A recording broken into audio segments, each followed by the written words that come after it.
just talking to him and said that you... It's a great pleasure to have the opportunity to speak about Don Smith and to endorse the choice by the Burlington Community Foundation of Don for this prestigious honor and recognition. I was thinking about what makes Don special and unique, and I really think that he's one of the most authentic people that I have ever met. I think, you know, where you earn your living, where you have your friendships, where you live, and this has been, we're sitting in my home. This is where I was born and raised. And obviously giving back is something that I think is absolutely critical. Before we ever started the Halton Learning Foundation, Don was actively involved already helping students in the Burlington community.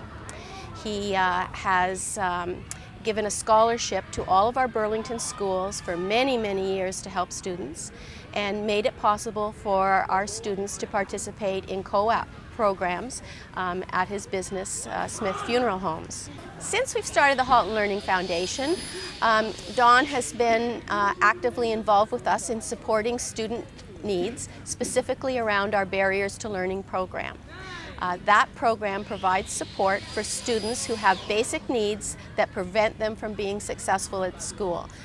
And Don recognizes how important that is for student success in school, and so he has helped us with an annual donation and supporting our annual event.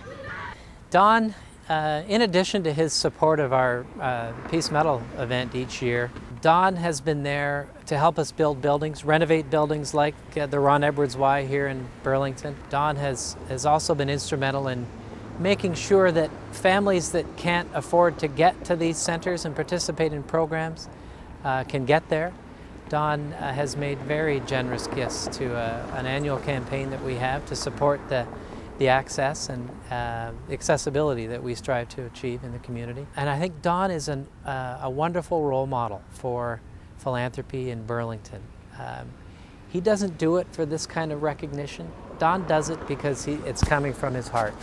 December 3rd, 1967, a young guy that I know very well, yours truly, wrapped his car around a pole, went through the windshield, right near the hospital, and if it hadn't been for Joseph Brand Hospital, I wouldn't be talking to you today.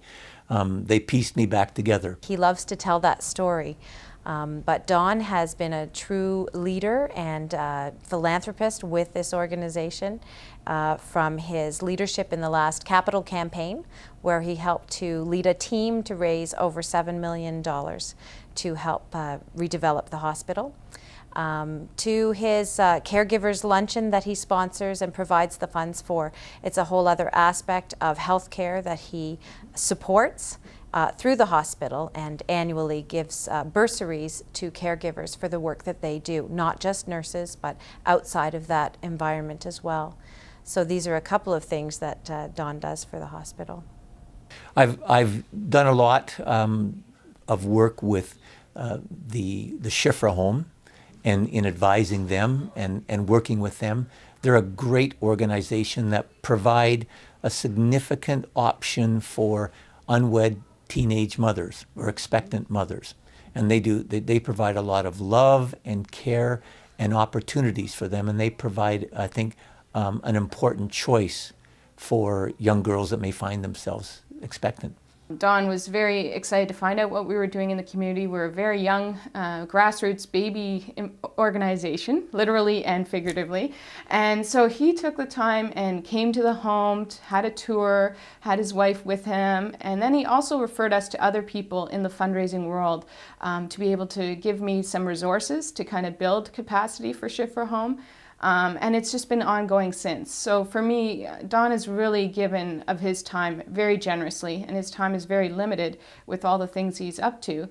But I'm just so thrilled that he has taken the time for someone like us, somebody like me, to kind of pour into and to help build my skills so that I can be effective at Schifra Home.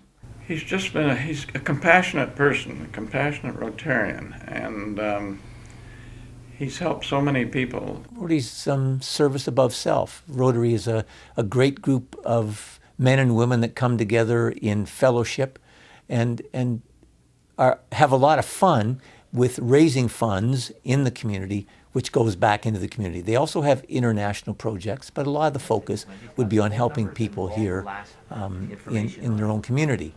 Great group of people, do wonderful work. Everywhere he goes, all his travels, he finds something that needs work, and he's there for it. He said, I'm going to see if I can help these folks out. And he comes back to us and other people in the community and talks about them and gets the ball rolling. But it was so interesting that my friend Ebby and I went overseas on what was going to be a quasi-adventure trip that we've taken, but also a bit of a humanitarian trip and a mission. And we got there and we absolutely became hooked on Sierra Leone, the plight of the children.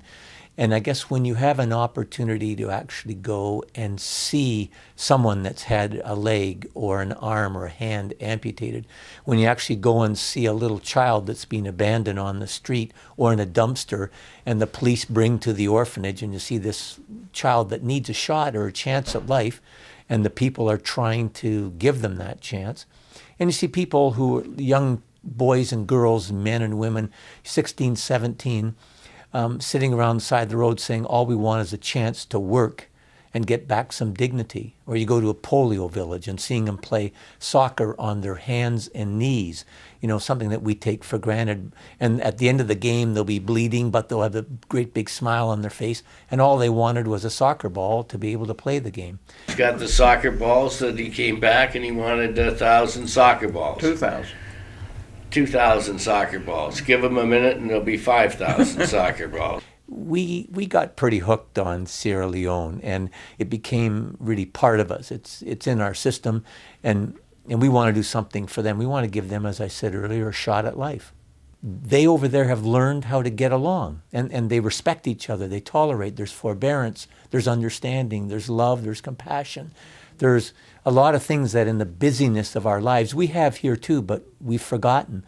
Over there, life becomes very simple, and it's really not how much wealth you have. It's where your heart is and how your heart beats for other people. There is no more deserving person than Don Smith. Everyone in the community knows who he is, and he really does care. So I think that that comes through in everything that he does, and in fact through his business as well. I think that the caring is right there out front, and he's a very deserving person for this award. I love my motorcycles, and that's just a reminder of what I should be doing when I'm sitting here.